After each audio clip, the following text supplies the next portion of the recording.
Hey, what's going on, everybody? James here, back with another watch basics topic. And today we're going to be talking about some different hands that you will find on luxury watches. Now, thanks for stopping, and please go ahead and like, comment, subscribe, just so that you know when I'm posting new videos, whether it's watch basics or other collecting topics. So today we're going to look at some different styles that I have to show you, and we'll talk about a few others that I don't have in front of us here, but want to cover some of the primary ones you're going to notice, but definitely not an exhaustive list. There are so many different unique hand styles out there that you're going to find out in the watch world. So let's start with a really simple one, and that is Baton style hands. So you can see here on the Sky Dweller, Rolex is going to be a brand that uses these on a lot of their watches. So Datejust, Oyster Perpetuals, many of Rolex models will use Baton style hands. So essentially what you're talking about here is kind of what looks like a rectangular style of hand. The time right now is a little bit hard to see, so I'll get it a little bit closer there. But basically what you can see is that it starts back here behind the cannon pinion. Again, the cannon pinion is just that center point where there's a connection between the movement itself and the wheels of the movement, and then the actual hands of the watch to keep time. So that's all you need to know, is the cannon pinion is that center point that the hands all connect to, essentially. So you can see that's a little bit better lighting. So you can see the hand starts back here, and then it extends out to the edge of the dial. You've got hours and minutes. Now in this case, there's also a couple of things happening here. So one is that you can see there is a bend in the middle of the hands. And what that does, not the seconds hand is just doing its thing out here. That's all one shape. But you can see there's a little line there right in the middle of the minutes hand and the hour hand. And what that allows for is, in different lighting, it makes it easier to catch one or the other side of the hands so that you can tell the time at a quick glance. So like right here, you can see that the top of the hand is really visible and the bottom is darkened because there's no light shining on it, right? And then when I turn it a little bit up towards the light, now you can see the entire hand is kind of lit up. And if I keep going here, now you can see the same thing happening on the other side, right? Where there's light on the bottom, but not so much on the top. So many brands will do this, just because if you were to create a flat hand without that little crease in the middle, it would make the legibility actually more difficult. And so that's just a nice little detail that you'll find on some brands when they make their hands. So a couple other things that are happening here. With the Sky Dweller in particular, there is an element of skeletonization on the hands as well. So you can see it's not just a solid piece of metal. In this case, with the Sky Dweller, it's white gold that Rolex uses for their hands. But it's not just a solid piece of metal. There's actually a little divot carved out in the middle-ish of the hands. And the reason for that is, on this particular model, one of the features is the second time zone, or the GMT function. And so the reason that's there is so that if my hands are covering my GMT indicator right under that red arrow right there, then it would be hard to see like what the actual time was in my other time zone. So the reason that they're skeletonized is so that you can still see the number, or kind of like right where that red index is pointing, so that you can tell the other time zone. So that's a neat little feature on the Sky Dweller. And some brands will just do skeletonized hands because it kind of looks neat. And then the last thing you'll notice, which is different depending on, again, which model you looked at, the last thing to talk about is lume. So, some models will have lume on the hands. Again, Rolex being more of a sports brand, for most of their stuff, they're going to have lume on the hands. But that's not the case with everything. And I'll show you a different example of that in just a second. So again, baton or stick style hands is what you would call these. And that's one variant that we're going to talk about today. Next one that we're going to look at is what's called Dauphine style hands.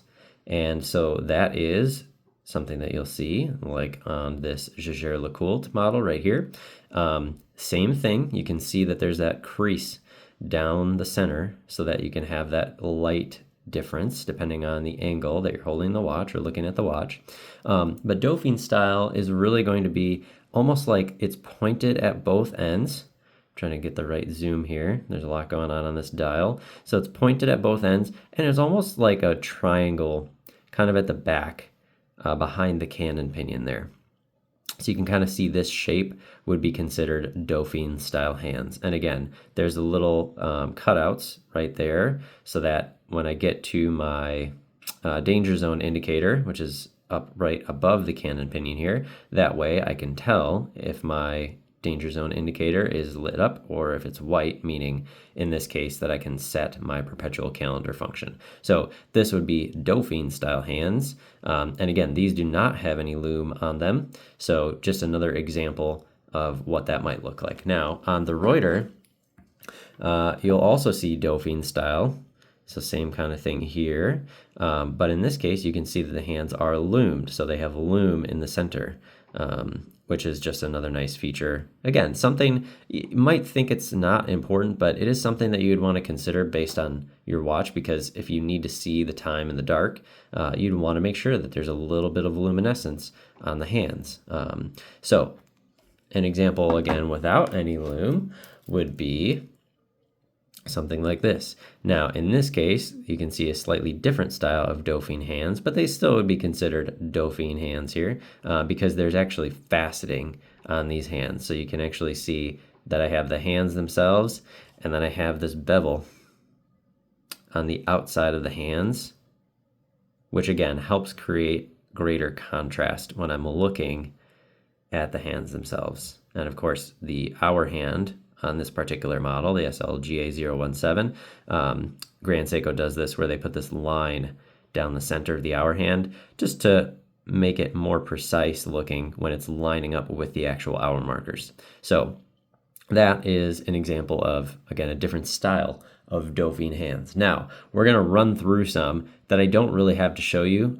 So, you can take a look online. I'm going to give you some examples of what brands you might want to look at. But we're just going to talk through them. So another one that you're going to see, and this would be on something like a Lange Saxonia or the 1815, or what we call alpha style hands. So basically it starts narrower at the cannon pinion, unlike the Dauphine style hands here. It would be narrow at the cannon pinion, and then it widens out like a triangle and then gets narrower all the way to the end. So similar to Dauphine style, but it's going to start very narrow at the cannon pinion versus being kind of the same width all the way down as it narrows. So again, take a look at like a Lange Saxonia or a Lange 1815.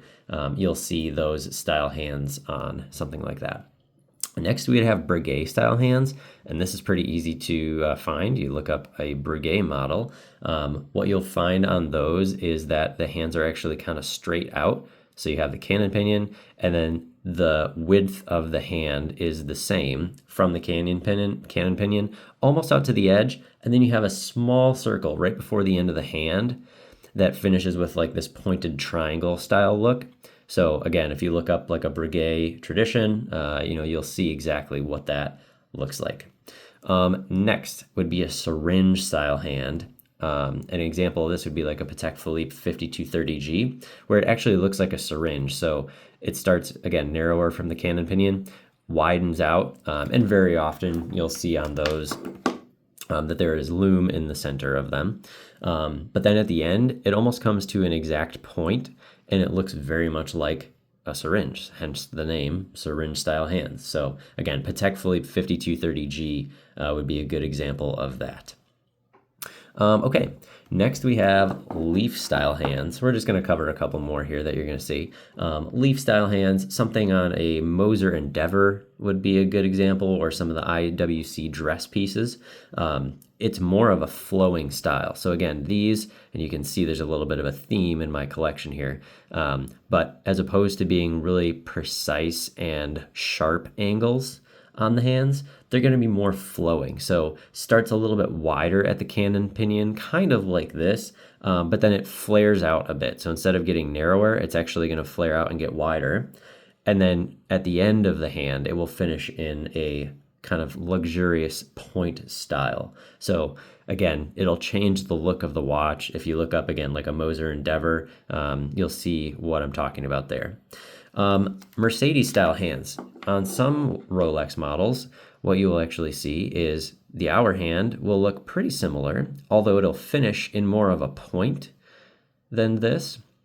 And then the hour hand will actually show as, it'll be kind of a stick style, like Baton style hand, and then it'll actually open up into a round part where you'll see the Mercedes logo, hence Mercedes style hand. So again, if you look at like a Rolex GMT-Master 2 or a Yacht-Master 2, you'll see that style of hands on those. You can look back. I have a review of the Yacht-Master 2 on my channel. You can take a look back and you'll see that style that I'm talking about there.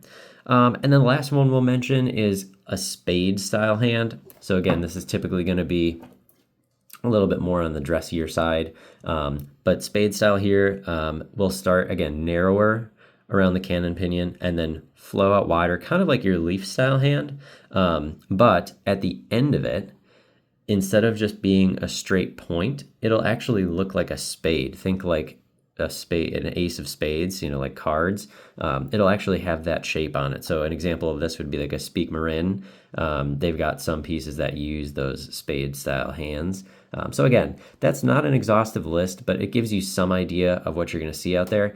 And it is something to be aware of because again, like I said, you can see there's a theme in my collection that I tend to prefer more Dauphine style, very precise, very sharp angles on a lot of the hands on my watches. So that will very much change the look and feel of the watch. So that's what I got today for Watch Basics. So hope you got something out of that and learned a little bit about hands. Again, lots of styles out there. There's way more that you can look up. There's, assegai style hands. There's so many different ones out there. So take a look, cathedral style hands. There's so many. So take a look. You can find some different ones as you're looking at brands, but hopefully that'll give you some language at least to be able to use as you're looking at some of those watch models out there. So thanks for stopping by the video. Again, as always, my goal for you is to get out of watches whatever you want to get out of watches. If you like a certain style hands, maybe you'll see that in your collection. If you are less, if it matters less to you, maybe it won't matter as much, and that's okay. But again, my goal for you is to get out of watches whatever you want, because I want you to be a satisfied collector. I want you to know and love the watches that you have, so that you can love your collection. So thanks again. Please like, comment, and subscribe, and I will talk to you all next time. Bye-bye.